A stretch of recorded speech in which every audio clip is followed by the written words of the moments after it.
Archivo Secreto Vaticano. Aquí, ocultos de los miles de turistas que cada día visitan las zonas abiertas al público, se guardan siglos de historia, pero también secretos y conspiraciones. Cartas papales, correspondencia real, documentos, entre ellos uno que por fin ahora sale a la luz. ¿Quién o quiénes lo ocultaron? ¿Por qué lo hicieron?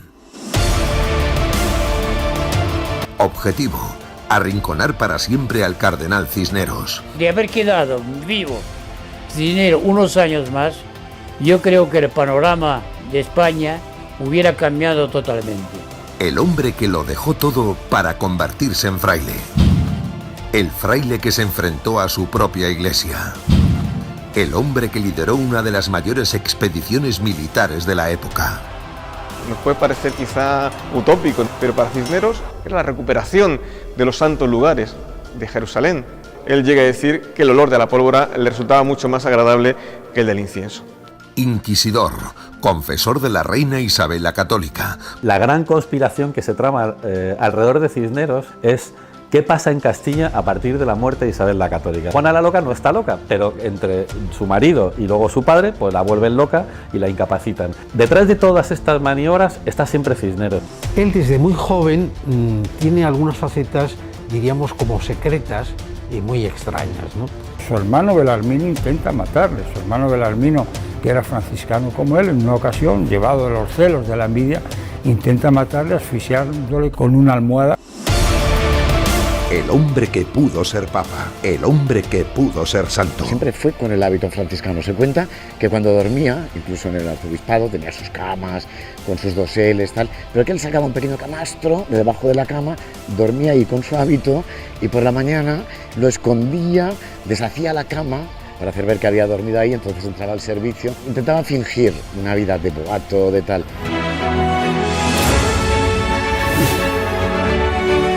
Son muchos los que le sitúan incluso por encima del cardenal Richelieu en Francia. ¿Por qué entonces su leyenda negra? Nuevas investigaciones de expertos e investigadores revelan ahora lo que ocurrió.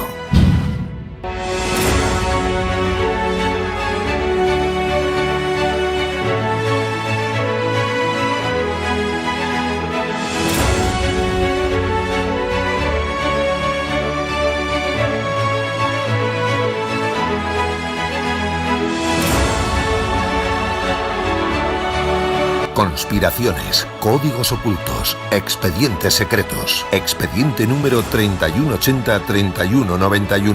Expediente Cisneros.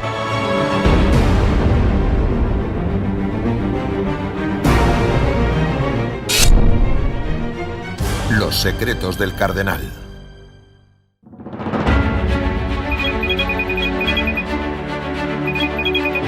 Estamos en el Vaticano, hasta aquí vienen cada año millones de turistas y millones de católicos que ponen su ojo especialmente allí, en aquel balcón donde habitualmente se suele asomar el Papa Francisco, o mejor dicho, su anterior nombre, Jorge Mario Bergoglio, porque muy poca gente sabe que en realidad ese era su nombre. Se lo cambió en homenaje a Francisco, a San Francisco de Asís. Es prácticamente lo mismo que hace 500 años hizo el cardenal Cisneros.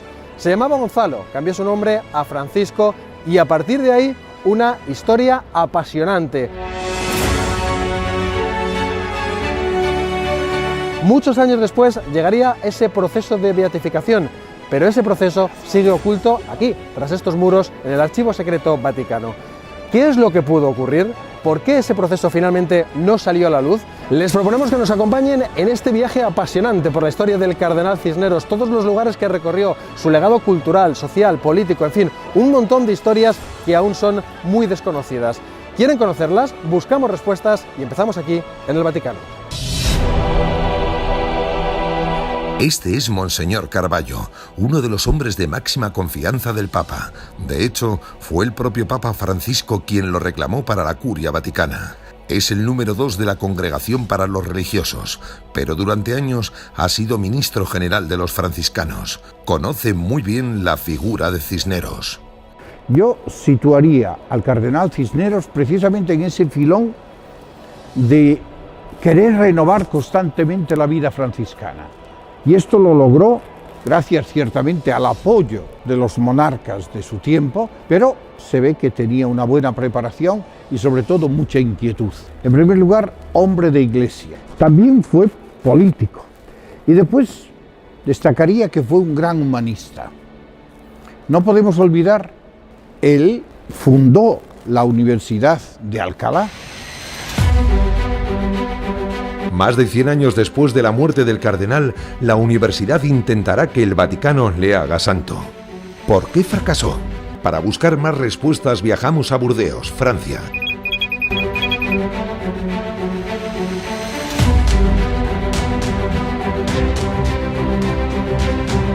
Aquí vive uno de los que mejor conocen la figura del cardenal. Premio Princesa de Asturias de las Ciencias Sociales y Premio Ciudad de Alcalá de las Artes y las Letras, el hispanista francés Josep Pérez es uno de los autores contemporáneos que más le ha estudiado. Los españoles parecen olvidarse totalmente de Cisneros.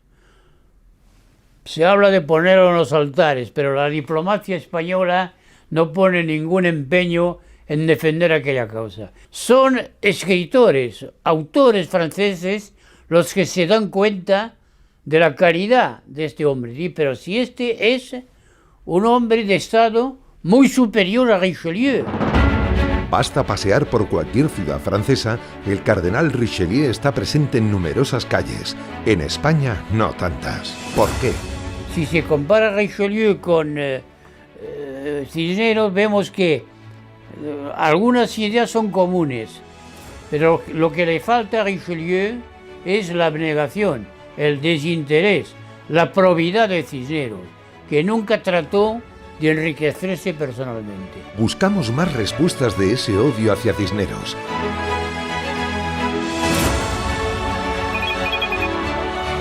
Estamos en Bruselas. Esta fue la patria de Carlos I de España y V de Alemania.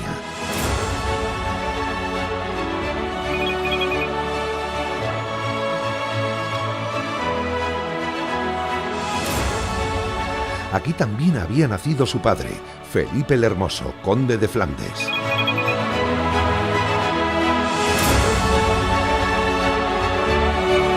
Aquí le vemos junto a Juana de Castilla, Juana la Loca. No es un cuadro tan conocido en nuestro país, pero colaboran con nosotros los Museos Reales de Bellas Artes de Bélgica. Obra del maestro Joseph Sequens, vemos a una Juana embarazada. Esa es la clave.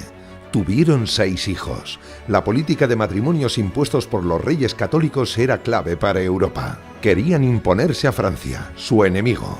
Por eso a Juana la casaron con Felipe. A partir de ahí comienza todo una lucha de poder, ya que Juana se había convertido en heredera del trono.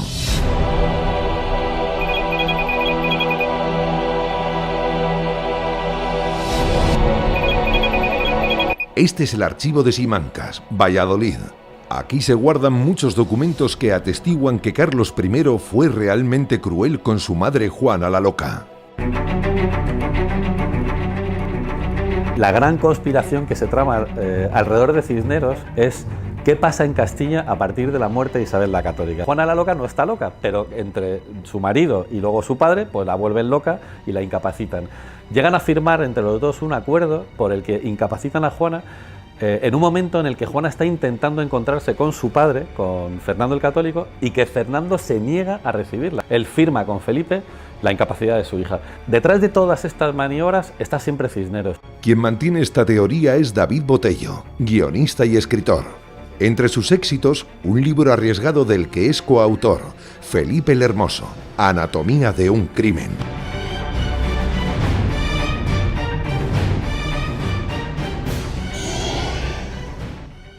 Cisneros se mueve muy bien en este entorno complicado porque consigue ser consejero de Fernando el Católico, consigue ir a negociar en nombre de Fernando el Católico con Felipe. En ese momento se alía con Juana y llega un momento que está entre los tres. La intención fundamental de Cisneros en ese momento es evitar una guerra civil, y eso lo hace estupendamente. Consigue que efectivamente los bandos de los tres reyes que hay en Castilla no lleguen a las armas. El que más ganas tenía de guerra, el que más ganas tenía de venir aquí a imponerse por la fuerza de las armas, era Felipe el Hermoso. El presunto autor intelectual de ese crimen podría ser Cisneros. Cisneros estaba en el sitio adecuado, en el momento adecuado, antes de que se cometiese ese crimen. Por supuesto, si es que fue asesinado Felipe el Hermoso, que esa es una teoría que yo comparto, y por supuesto, si Cisneros tenía ese poder que yo le atribuyo, que aparentemente tenía.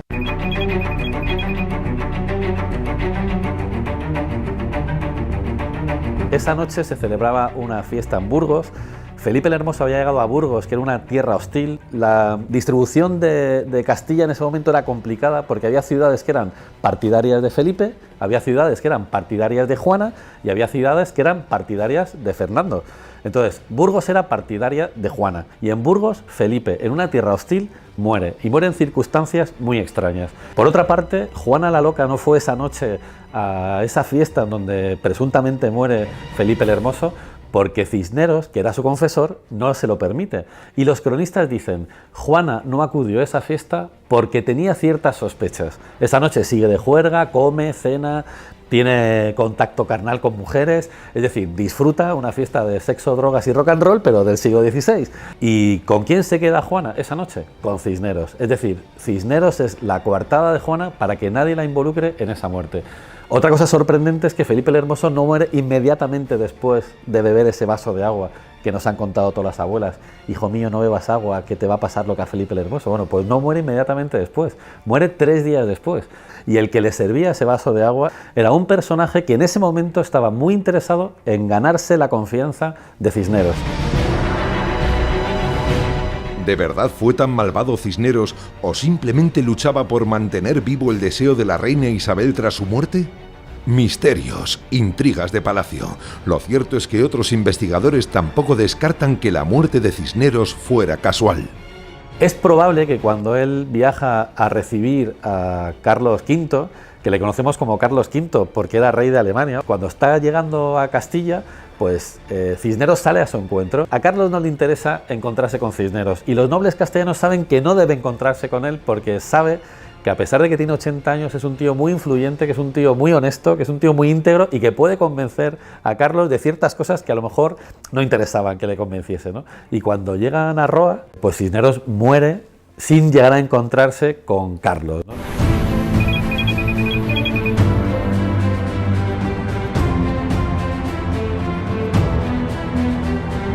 Esta muerte hay quien la atribuye a un crimen también, a un asesinato, a un envenenamiento. Hay varias teorías al respecto, una de ellas simplemente dicen que murió porque ya estaba muy enfermo, otros porque comió una trucha en mal estado, pero también hay una teoría que dice que fue envenenado. Bueno, pues que ya le corría cierta urgencia a los flamencos el que Cisneros falleciera, que no se produjera nunca ese encuentro. Este es Vicente Sánchez Moltó, cronista oficial de Alcalá de Henares. Carlos nace fuera de España, de hecho no sabía nada de español cuando llega a España, no sabía castellano. Cuando se encuentra con su madre en Tordesillas, tiene que hablarla en francés porque no conoce la lengua. El desconocimiento era absoluto y total.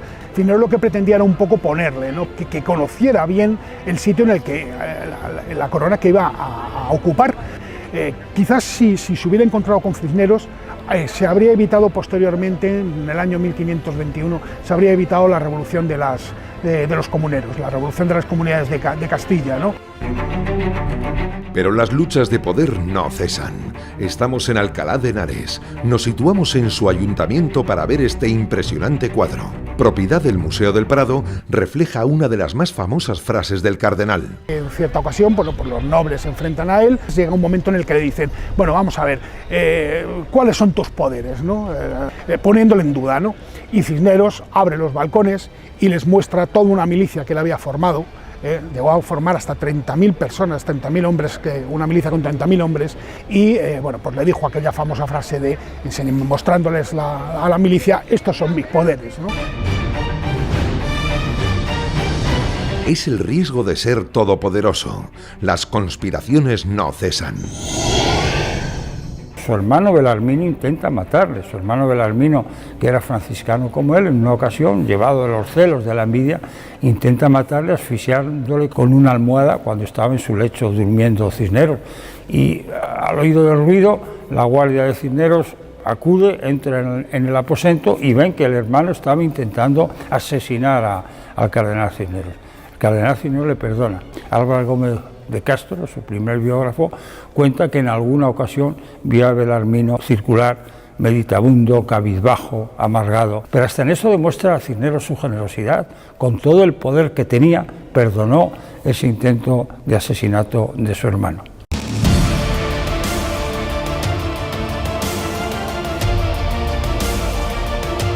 ¿Fue entonces Cisneros menos malo de lo que afirma su leyenda negra? Arsenio López Huerta es historiador. Lo que frena mucho la causa de Cisneros, sin duda alguna, es su actividad en Granada, de la que se podía hablar largo y tendido, porque cuando se habla de la quema de libros religiosos, que no otro, porque los libros de medicina se los trae aquí a Alcalá, donde implanta los estudios de medicina que inicialmente no estaban previstos en esta universidad.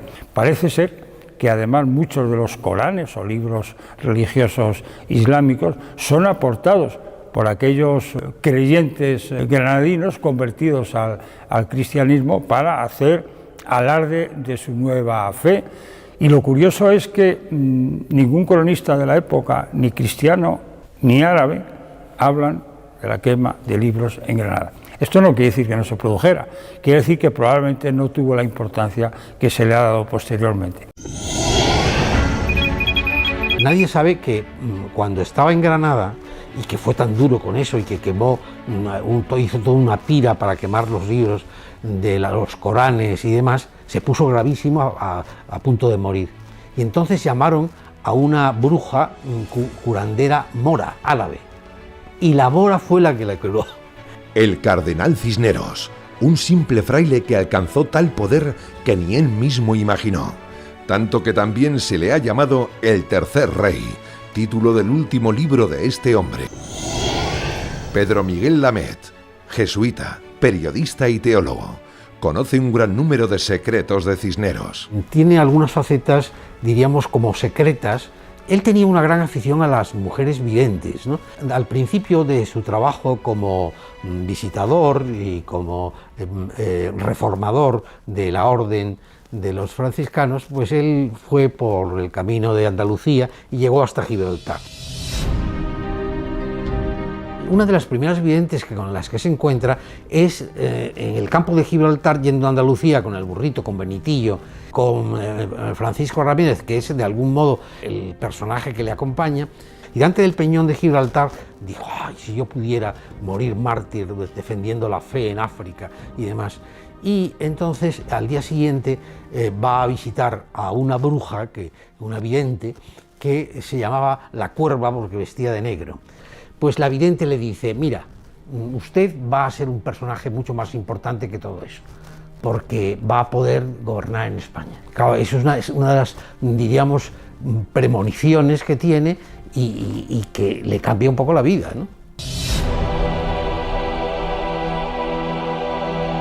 Tenía unas visiones muy extrañas, ¿no? Y en algunas cosas incluso las defiende delante de la Inquisición. Fíjate que es inquisidor general y no se le recuerda por ser el peor inquisidor general. Cuando hay Inquisición general en toda Europa, que parece que sea un invento de aquí, y no, es una idea también importada, ¿no? Quema Coranes, pero salva muchos libros que ya los destina a la universidad. Pero también hay que situarse en el contexto de la época, ¿no? Por la diferencia de culturas, diferencia de idiomas, diferencia también de diplomacias, ¿no? No existía seguramente ese contacto, ¿no? No teníamos una ONU, no teníamos, ¿no?, unos foros así más de diálogo internacionales. Entonces yo creo que articula el discurso de la época, que es el discurso de la conquista. La edad y la cultura y la educación le van volviendo cada vez más tolerante. Pere Ponce es actor.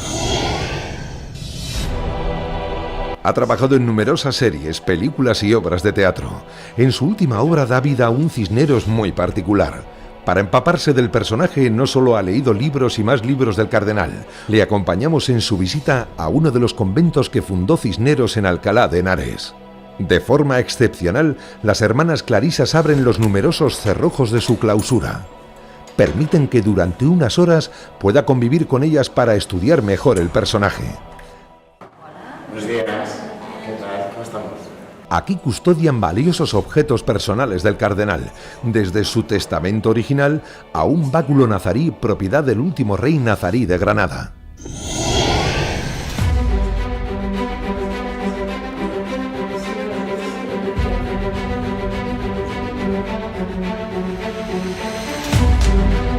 Intentaba fingir una vida de decoro, que es lo que le pedía al Papa, ¿no? De mantener unos mínimos, ¿no? En la vestimenta y tal, pero nunca dejó, ¿no? De tener el aspecto exterior, pero también el interior. En la época la gente utilizaba los cargos para sus intereses privados, ¿no? Se pasaban el arzobispado de Santiago de Compostela, pasa de padres a hijos, ¿no? Entonces, todas estas cosas, dices, claro, él abomina un poco de esta situación y es un poco el que decide llevar una vida más digna y sobre todo dar ejemplo. Yo creo que es un hombre de contrastes, o sea, porque un hombre que vive tan austeramente, que come pues unas hierbas para cenar con agua, que duerme en una tabla, que es un hombre que no acepta de alguna manera el oropel de la corte y vivir con esas comodidades, al mismo tiempo es un hombre de poder y es un hombre que sabe gobernar.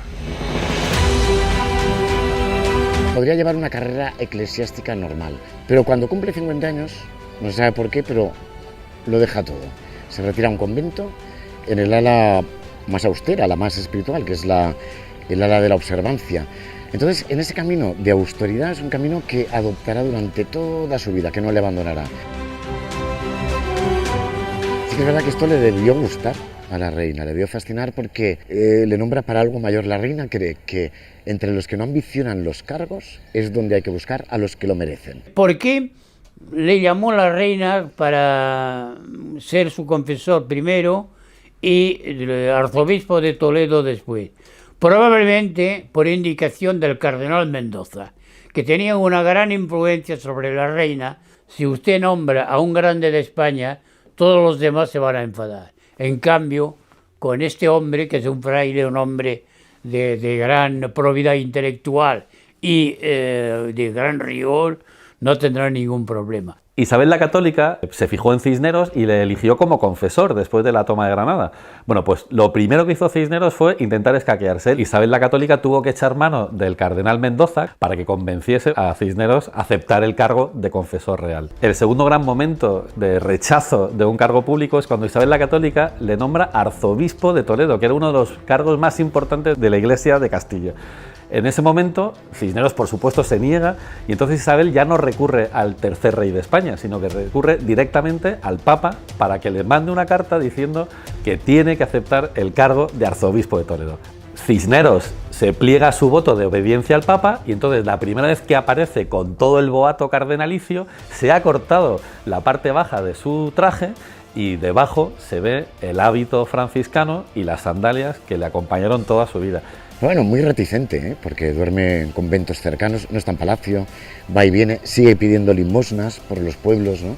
Montado en Benitillo, su burro, y entonces es una persona muy frugal, come pan, aceite, verduritas, no ambiciona nada más. Bueno, el confesor real no era solo confesor de la reina, sino también de sus hijos, entonces dentro de ese cargo, pues confesaba a Isabel, que era la hija mayor de los reyes católicos. Isabel llegó un momento que quería meterse a monja, y claro, eso fue un drama en la familia real, porque claro, ¿cómo vas a permitir que una hija princesa se te meta monja cuando lo que hacía falta era casarla con herederos de los tronos vecinos, pues para establecer alianzas estratégicas y dinásticas, ¿no? Y es cuando Isabel la Católica habla con Cisneros y le dice: a ver, Cisneros, ¿qué está pasando? Que se nos quiere meter a monja la niña, ¿no? Y Cisneros le dice algo así como: bueno, los designios de Dios son inescrutables, ¿no?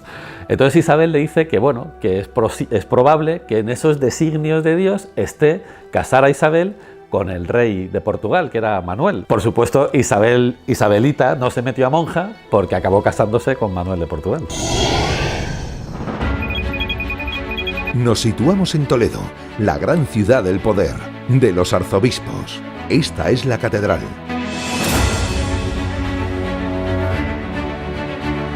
Aquí, en una capilla poco conocida, se siguen celebrando misas en el rito hispano-mozárabe, un rito muy especial a punto de desaparecer. La fundó el propio Cisneros. Aquí se detalla paso a paso cómo fue la toma de la ciudad argelina de Orán. Fue una de las mayores expediciones militares de la época. A la cabeza el cardenal Cisneros, quien viajó con las tropas a pesar de contar ya con 73 años. Cisneros siempre se mostró muy fiel a las indicaciones y a la política de la reina. Sabía que podía contar con Cisneros, que era un hombre de Estado, pues esta era la indicación que le había dejado Isabel la Católica en el testamento de 1504. No se olviden de África. Y Cisneros cumplió. Desembarcó un montón de expedición sobre Orán y la idea era de seguir desde allí por todo el África, restablecer el catolicismo en África y llegar a Egipto.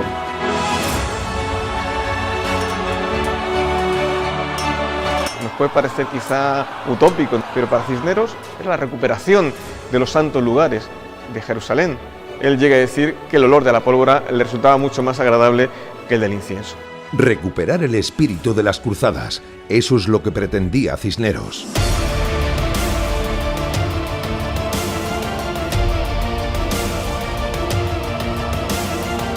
Implicó un gran despliegue naval, implicó movilizar recursos, movilizar soldados y detrás de ello la persona de Cisneros.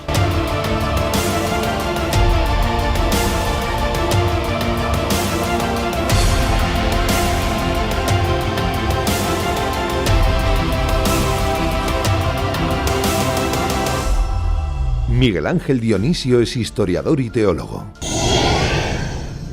Cisneros hace representar a todos los arzobispos de Toledo anteriores a él, desde el primero, según la tradición, San Eugenio, y en último lugar se hace representar él. Como podemos observar, es una auténtica joya, una pequeña capilla sistina toledana.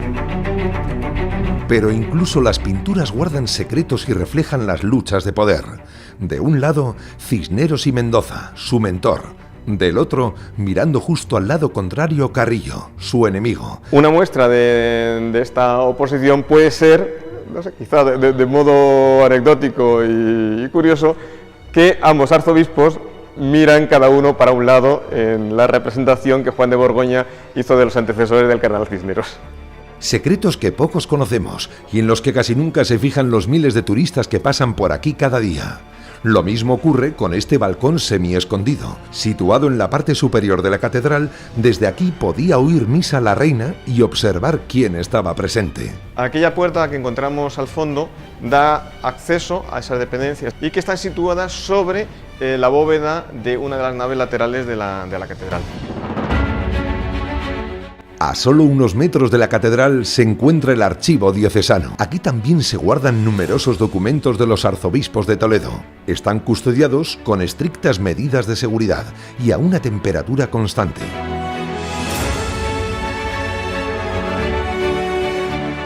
Hoy, de forma absolutamente excepcional, nos permiten sacar de sus fondos el proceso de beatificación de Cisneros. Es prácticamente igual al que se guarda en el Archivo Secreto Vaticano. ¿Por qué abrir un proceso para declarar santo a Cisneros? Un proceso de beatificación consiste fundamentalmente en recopilar toda la documentación referente acerca del personaje. Es como un acto judicial.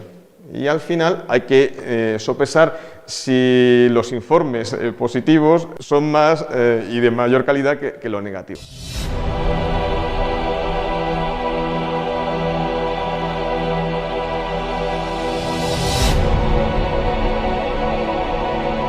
Los procesos se articulan en torno a interrogatorios y lo que se hace es que, en el caso de Cisneros, más de 100 años después, se sienta a personas a hablar sobre Cisneros, es decir, personas que no habían conocido al cardenal de una forma directa.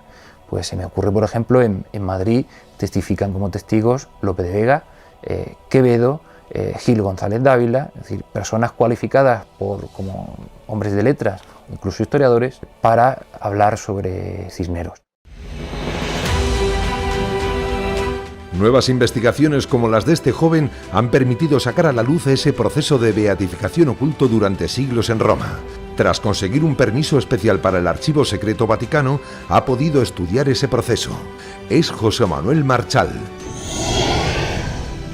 Al principio fue por una curiosidad de historiador, ¿no? A ver qué es eso de una causa de canonización, y en realidad fue una sorpresa. ¿Qué pudo pasar? ¿Quiénes o quiénes ocultaron esos documentos? Los franciscanos siguen divididos, están en distintas ramas. Los conventuales, que era una rama que tenía presencia en España en el siglo XV, pero que es precisamente Cisneros el que los reforma, y con el tiempo prácticamente son expulsados de lo que es la Castilla. En España lo que se generaliza es la observancia, y eso pesa mucho. En España, un hombre que les ha desposeído, digamos, de su convento, de sus propiedades, llegue a los altares. Luchas eclesiásticas, luchas por el poder. Al llegar Carlos V a España, lo primero que hace es despejar el terreno, arrinconar a todos los que han sido secretarios, fieles, compañeros, colaboradores de Cisneros. Nada de esto. Incluso se los considera algunos de ellos como heterodoxos, es decir, como peligrosos. El secretario particular de Cisneros, durante unos años lo meten en la cárcel, lo someten a una humillación tremenda, Juan de Vergara, por ser discípulo secretario de Cisneros. Los investigadores parecen coincidir. De no haber llegado la Casa de Austria al reino, la relevancia histórica de Cisneros sería mayor. Además, una fecha le marcará: 1492. Los reyes católicos conquistan Granada, se expulsa a los judíos y se obliga a los musulmanes a convertirse al cristianismo. ¿De verdad fue tan cruel el cardenal? Una forma de hacer política de la reina Isabel era a través de la indumentaria. Cuando llega a Granada, manda a los sastres reales que el rey, la reina y las infantas vayan vestidos al estilo morisco, para dar ver a la población de Granada que no vienen a imponer algo tan importante como es la vestimenta, porque la vestimenta es nuestra segunda piel. Despojarse de esa forma de vestir sería como despojarles la piel. Estas son réplicas exactas de los trajes que usaban la nobleza de la época. Se guardan aquí, en Salamanca. Aquí estudió de joven Cisneros y aquí se ubica el taller de Manuel Sánchez. Hay un cronista, Palencia, que dice: el rey salió a caballo a recibir a la reina en uno de esos encuentros vestido con una marlopa nazarí de seda al estilo morisco. Se pasará de la ropa tosca de la Edad Media a vestidos más elegantes con influencia italiana renacentista. La influencia de la reina Isabel es absoluta. La gran aportación española a la moda europea, internacional, que dura siglos, es el verdugado. Es como si fuera un cancán. La primera función era darle más pomposidad y la segunda, evitar ver que si estaba o no embarazada la reina o la noble en cuestión, porque el nuevo vástago era una razón de Estado y era política, y se podía especular. Esta forma de verdugado fue muy criticada incluso por Hernando de Talavera, confesor de la reina, que en sus escritos le critica a la reina que vaya vestida así, y lógicamente la contestación es de la reina, es decirle: soy la reina de Castilla. Al contrario de lo que significaba el cardenal Mendoza, contemporáneo suyo, Cisneros, como buen humanista, cristiano y reformista, es el servicio a la comunidad desde el conocimiento. Se ve también en el hábito, como los hábitos de Cisneros son de lo que llamábamos la oveja churra, ese tejido humilde que llevaban los franciscanos, que él nunca se desprende. Incluso hasta el propio Papa le recrimina que no vaya vestido con más elegancia, puesto que es un cardenal y regente de España, frente a Mendoza, que va vestiendo con el merino. El merino es la gran lana, es el gran tejido muy cotizado en los mercados europeos a través de Medina del Campo, y es el oro de Castilla.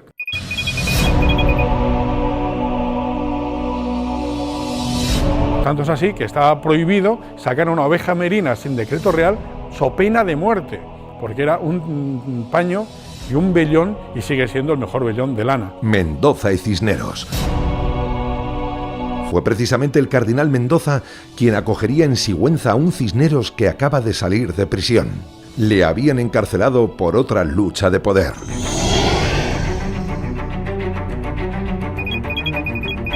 Uceda, Guadalajara.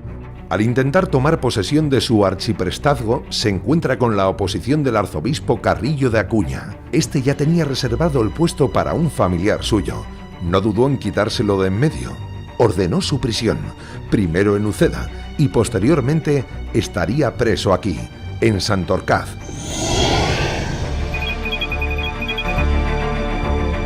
Para algunos autores meses, para otros años. Pero lo cierto es que aquí estuvo entre rejas, en el castillo de Torremocha, hoy casi en ruinas junto a la iglesia.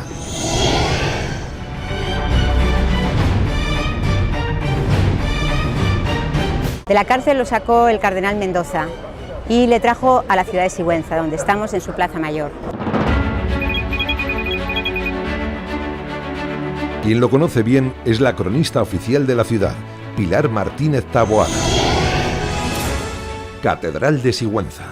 Aquí Cisneros ocuparía los cargos de capellán mayor y vicario general de la diócesis en 1480. Ser provisor en ese momento de cardenal Mendoza era dirigir la ciudad, porque Mendoza era señor de la ciudad, junto con el cabildo. Entonces aquí en esta ciudad Cisneros va a aprender a dirigir un lugar, a dirigir luego, dirigirá un país. Tras esta puerta del siglo XVII se esconde la original puerta de la cadena. Se llama así porque aquí se impartía justicia. Había días que tenía que sentarse allí, detrás de una cadena, para estar dirigiendo los juicios. Como eran los obispos los señores de la ciudad, sus representantes, que es el provisor, pues tenía que estar presente en los juicios. Claro, la justicia es completamente diferente. En este momento el señor de la ciudad era de alguna manera quien impartía justicia. Esta es la imagen más famosa de Sigüenza, la tumba del joven doncel que murió en la conquista de Granada. Nuevos estudios revelan que incluso él pudo llegar a conocer a Cisneros. Yo estoy segura que se conocieron, porque realmente hay que pensar que Cisneros es el provisor de Mendoza y la familia de Martín Vázquez de Arce, su padre, es el secretario de la hermana de Mendoza, del duque del Infantado.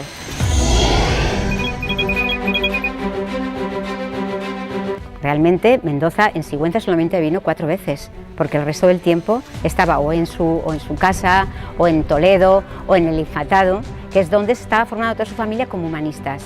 Allí se formó el doncel. Entonces es normal que coincidiesen en nuestra ciudad los dos personajes, que coincidiesen en esta casa. Hasta 1484 pudieron estar juntos.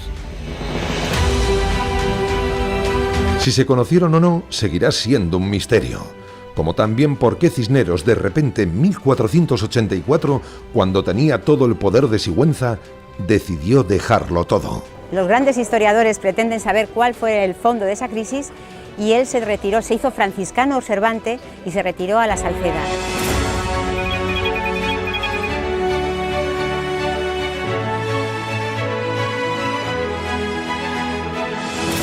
La Salceda era uno de esos monasterios que estaban en un lugar retirado. Era un monte con una serie de lugares de oración donde se retiraba cada uno de sus monjes. En la actualidad de la Salceda no quedan más que unas ruinas. Fray Francisco Jiménez de Cisneros. Así se llamaría a partir de 1484.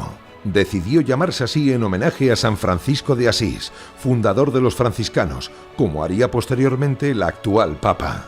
Tenía casi 50 años. ¿Qué crisis espiritual sufrió para cambiarse incluso de nombre? Cisneros se llama así porque su familia procede de Cisneros. Su padre ya se llamaba Cisneros, su abuelo ya se llamaba Cisneros. Cisneros es un pueblecito de la provincia de Palencia, donde está el origen de la familia Cisneros.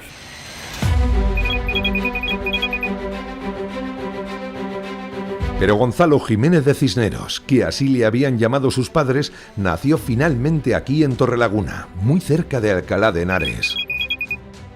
Cisneros nace en Torrelaguna probablemente en 1436. Digo probablemente porque es una fecha incierta.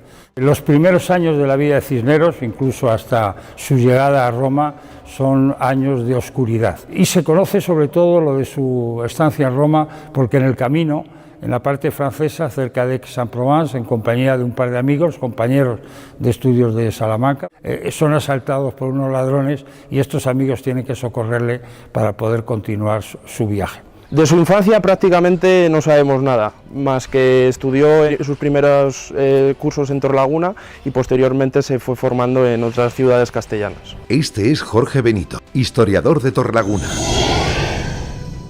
La familia Cisneros llega a Torrelaguna a finales del siglo XV con su padre, Alfonso Jiménez de Cisneros. Llega aquí a Torrelaguna y se casa con la que será la madre de Cisneros, Marina Astudillo de la Torre. Donde hoy vemos una cruz, se cree que estuvo su casa natal, junto a la iglesia de Santa María Magdalena, el actual ayuntamiento. Antiguamente fue un depósito para el grano que él mismo mandó construir. Cada cierto número de años, aproximadamente cada 4 o 5 años, había una crisis en la cosecha. Los pósitos o depósitos de grano eran los que regulaban los desequilibrios de la economía. No se olvida de su orden.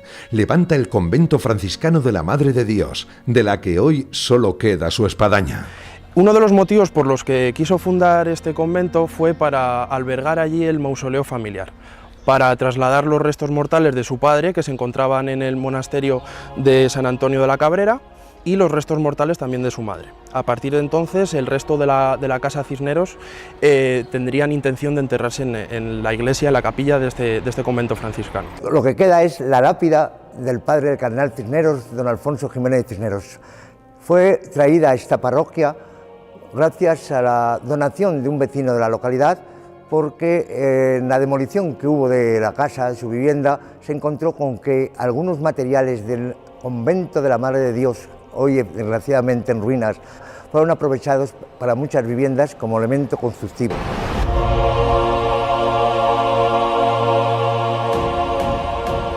Cisneros siempre estuvo muy ligado a su villa de Torrelaguna. Siempre le preocupó que tuviera la magnificencia y sobre todo la dignidad, no solo en la cuestión civil, sino sobre todo en lo religioso.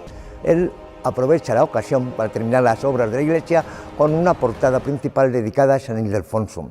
En ella, dividida en 3 puertas, en la central y principal, aparece la escena de la Virgen María imponiéndole la casulla a San Ildefonso, patrón del arzobispado de Toledo. Si hacemos un paralelismo iconográfico, sí que podríamos ver la imagen de Isabel la Católica imponiéndole la casulla de arzobispo a Cisneros, ya que fue la principal mediadora para conseguir ese título. La reina no dudó en que el cardenal no fuera solo su confesor.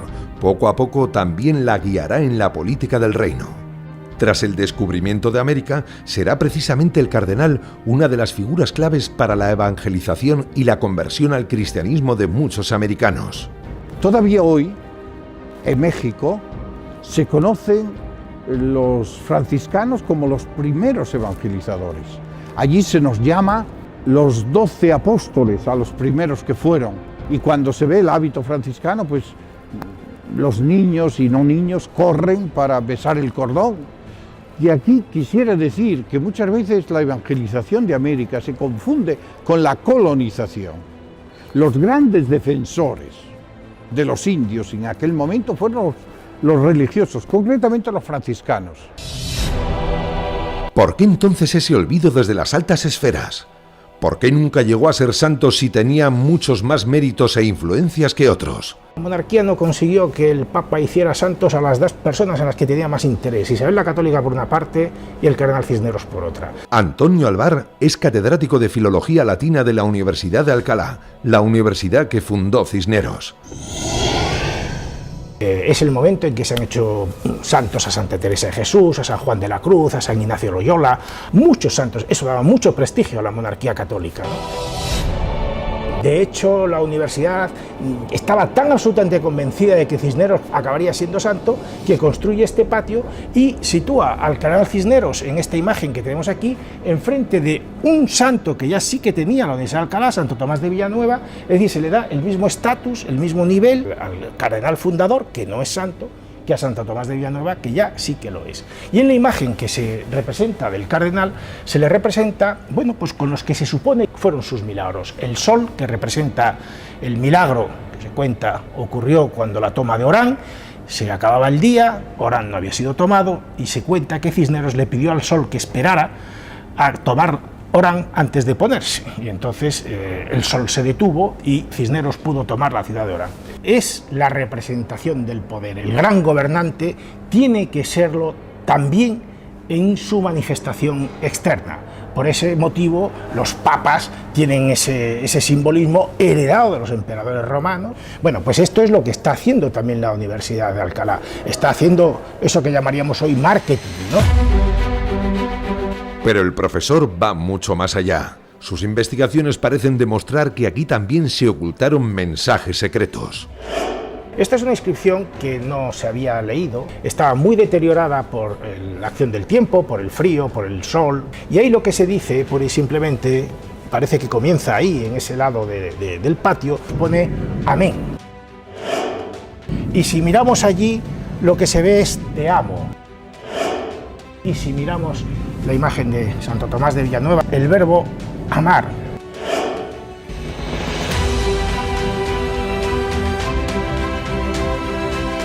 Esto es curioso cómo se conjuga aquí un texto que está escrito en latín con unas palabras colocadas expresamente en unos lugares muy significativos. Habida cuenta que son 3, no es casual. Se cuenta, hay una anécdota que parece que es absolutamente real, que en una visita que hace el rey Fernando, el católico, a Alcalá, Cisneros le enseña todos sus edificios universitarios, los edificios que tenía en aquel momento de la universidad, y el rey Fernando de alguna manera le viene a decir que los veía muy poco consistentes, ¿no?, y perdurables en el tiempo, ¿no? Y Cisneros le contestó una famosa frase en latín que ha quedado para los siglos, porque está esculpida en la base de cada uno de los pináculos del patio de Santo Tomás de Villanueva. La frase en latín dice "Lutian olim celebra marmoriam", que viene a ser algo así como hoy en barro, mañana en piedra, ¿no?, pronosticando lo que efectivamente al final ocurrió. La fachada de la universidad, que era una fachada hecha simplemente en ladrillo muy sencilla, a mediados del siglo XVI, ya muerto Cisneros, sería la actual fachada realizada por Rodrigo Gil de Ontañón. La universidad fundada por Cisneros estaba llamada a ser la mejor de Europa.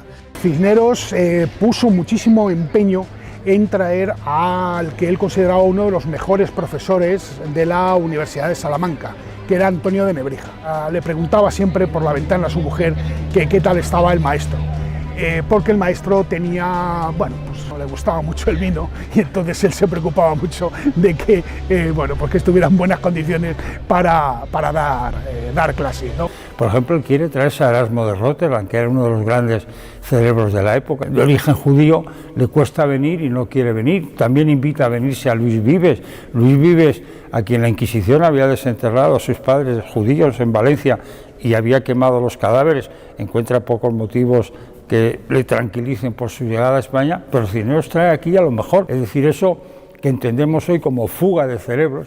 En aquellos años ya se producía. ¿Y dónde estaban los cerebros? En el Colegio Mayor de San Ildefonso de la Universidad de Alcalá. La heráldica que utilizó el cardenal Cisneros era el escudo de armas de la familia Cisneros, era un ajedrezado, 15 jaqueles. El hecho de que fuera primero arzobispo de Toledo y posteriormente cardenal hizo que se le añadieran lo que se llaman los órdenes de borlas, el sombrero y los órdenes de borlas a los laterales. Se añaden en muchas ocasiones los cisnes, como una referencia al apellido Cisneros, aunque no está en absoluto, no hay nada claro, ni muchísimo menos, que el apellido provenga de la palabra cisne, ¿no? Y es precisamente ese escudo, el escudo con los cisnes, el que utilizará posteriormente, asumirá como propio el Colegio Mayor de San Ildefonso y por lo tanto la Universidad de Alcalá.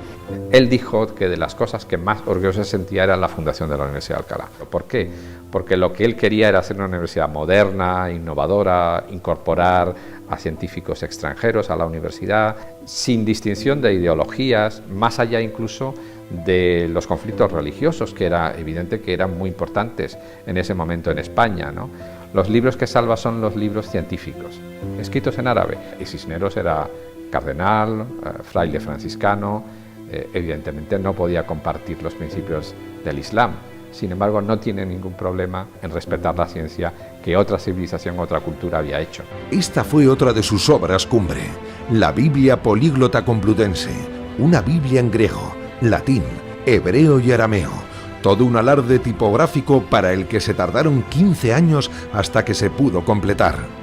El cardenal no dudó en comprar muchos manuscritos e invitó a los mejores teólogos de la época sin importarle, paradójicamente, si su origen era judío o musulmán. Cisneros ciertamente tiene mucho que ver con la expulsión de los musulmanes de España, pero al mismo tiempo él los vuelve a llamar para poder traducir la Sagrada Escritura, la Biblia, en las lenguas orientales. Aunque en su testamento Cisneros dejó dicho claramente que quería ser enterrado en la capilla de la universidad, actualmente no es así. Sus restos están en la catedral tras numerosos avatares políticos y luchas entre instituciones. Sabemos que Cisneros estableció en su testamento ser enterrado en Alcalá de Henares, en concreto en la capilla de San Ildefonso de la universidad, y así fue, y allí permanecieron sus restos junto con el sepulcro hasta mediados del siglo XIX, cuando, debido a la desamortización de la universidad, el sepulcro y los restos del cardenal fueron traídos a esta iglesia magistral. Juan Miguel Prim es delegado episcopal para la cultura en Alcalá. Detrás de este relieve, justamente en la puertecita que se ve donde pone "aquí yacen sus restos", hay un cofre con los restos del cardenal. Aquí destacamos sobre todo la condición de Cisneros como gran reformador de la vida de la Iglesia, tanto de las órdenes religiosas como del mismo clero, de los sacerdotes, y también en aquellos estamentos que tenían que gobernar el reino, que tenían que gobernar España. Tal vez fuera ese espíritu abierto lo que frenara muchos de sus reconocimientos. Arzobispo de Toledo, candidato a papa. ¿Por qué entonces se frenó su expediente de beatificación? La beatificación en aquel momento de un hombre no es solo un acto religioso, es también una decisión de tipo político. Diversos motivos políticos, religiosos, impidieron que este proceso siguiera un proceso que quizá también se comenzó con cierto retraso. No sale porque en el siglo XVII choca con obstáculos fuertes. Llega un momento en el que retomarlo suponía tanto un gasto para la hacienda de la institución que lo retomara, tener que forzar de nuevo la influencia de la corona frente a la Santa Sede. La última carta que, cuando instancias del Arzobispado de Toledo y de la propia Corte Española, se le pide al representante del proceso de canonización en Roma que siga adelante, la causa, como se llamaba, la respuesta de este personaje es: la causa ya no es causa. Cisneros y su leyenda negra. De haberse cruzado con Carlos I, tal vez el destino de España hubiera sido diferente. Finalmente el rey entraba triunfal en Valladolid en 1517, días después de la muerte de Cisneros. La política que quiso desempeñar el cardenal ya no se llevaría a cabo. Cisneros, el cardenal Cisneros, fue uno de los personajes más importantes de la transición del siglo XV al siglo XVI. Cisneros yo creo que se destaca sobre todo por ser un genio político en la España de los Reyes Católicos.